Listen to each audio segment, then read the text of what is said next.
Hey guys, আসসালামু আলাইকুম। Welcome to sips of German. আজকে আমরা A1 এক্সামের হোগেন যে পার্টটা আছে সেটা নিয়ে আলোচনা করব। ঠিক আসলে হোগেনে কি ধরনের প্রশ্ন হয়, কিভাবে আপনারা উত্তর করবেন সেটা নিয়েই আজকে আলোচনা করব। তো আপনারা প্রথমেই দেখতে পাচ্ছেন যে আমার এখানে স্ক্রিনে দেখা যাচ্ছে যে হোরেন পার্ট। তো হোরেন পার্টের প্রথমে আপনার এই ধরনের একটা কথা লেখা থাকবে, এই কথাগুলো লেখা থাকবে। এরপরে আসবে হচ্ছে টাইল আইন্স। ভোগেনে বেসিক্যালি আপনার তিনটা পার্ট থাকে, টাইল আইন্স, টাইল সোয়াই এবং টাইল দ্রাই। তো টাইল আইন্স যেটা থাকবে সেটাতে যতগুলো প্রশ্ন থাকবে প্রত্যেকটা প্রশ্নই আপনাকে দুইবার করে শোনানো হবে এবং প্রথমে যে প্রশ্নটা শোনানো হবে সেটা আপনাকে এক্সাম্পল স্বরূপ শোনানো হবে যে আপনি ওইটা বুঝতে পারতেছেন কিনা, মানে সাউন্ড কোয়ালিটি বা অন্য আদার্স সবকিছু ঠিকঠাক আছে কিনা সেটার জন্যই আপনাকে প্রথম প্রশ্নটা প্রথমে শোনানো হবে এবং সেটার উত্তরও দেওয়া থাকবে। এই যে আপনারা যেরকম দেখতে পাচ্ছেন এখানে নুল নাম্বার দেওয়া আছে 22 পিল এক্সাম্পল। 22 পিল মানে হচ্ছে এক্সাম্পল, যেটা নুল, যেটার আনসার আমাদের অলরেডি এই যে দেখেন প্রয়েৎসিন করা আছে। জার্মান এক্সামে আপনারা কখনোই টিক চিহ্ন দিবেন না। আমরা নর্মালি করি কি, যে আমরা যখন এক্সাম দেই ইংলিশ বা বাংলাতে বলেন, আমরা এতদিন টিক চিহ্ন শিখে এসেছি, বাট জার্মানে ব্যাপারটা উল্টা।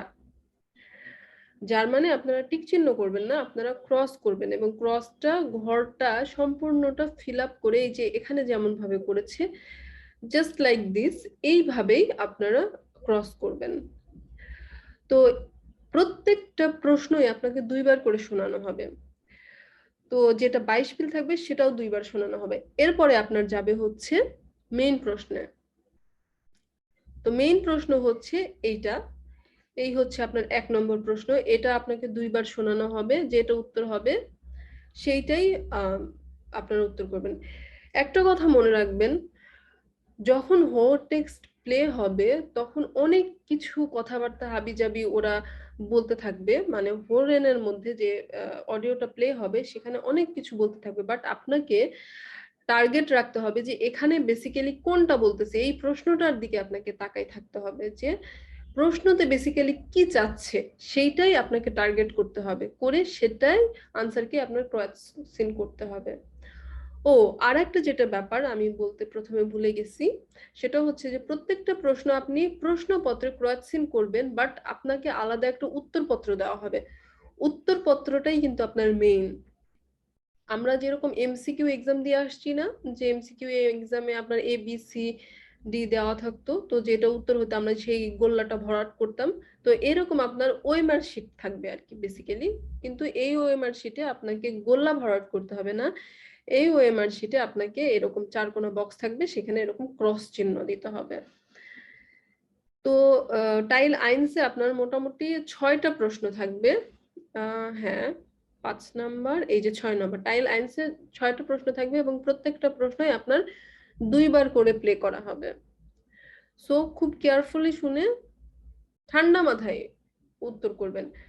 ওয়ার্ড টেক্সটের মানে যেটা বেসিক্যালি আমরা বলি লিসেনিং টেস্ট, এইটার বেসিক্যালি যেটা আপনার দরকার সেটা হচ্ছে মাথা ঠান্ডা রাখতে হবে এবং একটা প্রশ্ন যদি আপনার ছুটে গেল, পরের প্রশ্নের অডিও যখন প্লে শুরু হবে আপনি কিন্তু পরের প্রশ্নেই চলে যাবেন, ওই আগের প্রশ্নতে কিন্তু থাকবে না। তাহলে হবে কি, আপনার আগের প্রশ্ন তো যাবেই, সাথে পরের প্রশ্নটাও যাবে। এই জন্য যখন প্লে হবে, যখন যেটা প্লে হবে তখন সেটাতেই ফোকাস করবেন, আগেরটা নিয়ে কোনো কিছু ভাববেন না বা আগেরটাতেই পড়ে থাকবেন না। ওকে, এরপরে আসে হচ্ছে টাইল সোয়াই। টাইল সোয়াইতে যেটা হয় সেটা হচ্ছে রিস্টিশ অডা ফালস, এটা আপনাকে ক্রোয়েটসিন করতে হবে। টাইল আইনসে তো আপনার এ বি সি এই তিনটার মধ্যে এই যে দেখে নেই আমরা, এই যে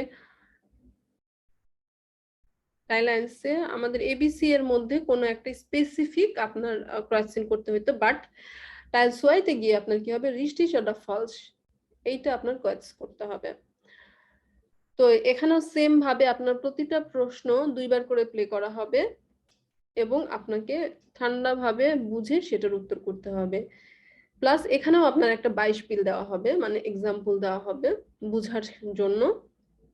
এই যে এখানেও দিয়ে দিয়েছে, যেমন দেখেন নুল নাম্বার, এটার আসলে কোনো নাম্বারিং থাকবে না। ওরা একটা এক্সাম্পল দিয়ে যে রিস্টিস হচ্ছে এটা আনসার, তাই ওনারা রিস্টিস ক্রাকসেন দিয়ে রাখছে। তো সেম ভাবে টাইলস ওয়াইও আপনার রিস্টিস ওটা ফালস ক্রাকসেন করবেন। টাইলস ওয়াইতে বেসিক্যালি 10 নম্বর প্রশ্ন পর্যন্ত প্রশ্ন থাকে, এরপরে আসে হচ্ছে টাইল ড্রাই। টাইল ড্রাইতেও টাইল আইন্সের মতোই আপনার এরকম এবিসি থাকবে এবং সেখানে ক্রস করতে হবে, কিন্তু টাইল ড্রাইতে গিয়ে, হ্যাঁ, কিন্তু টাইল ড্রাইটা হয় কি যে আপনার একটু একটু কঠিন হয়, খুব বেশি কঠিন হবে না, বাট টাইল সোয়ের থেকে তুলনামূলকভাবে কঠিন হয় আর কি। তো এটা নিয়ে এত টেনশন করার কিছু নেই, মাথা ঠান্ডা রেখে এক্সাম দিবেন, হোপসো যে আপনাদের এক্সাম ভালো হবে। ওকে, নেক্সট দিন আমরা লেজেন্ড পার্টটা নিয়ে আলোচনা করব। বিজদান, চুস।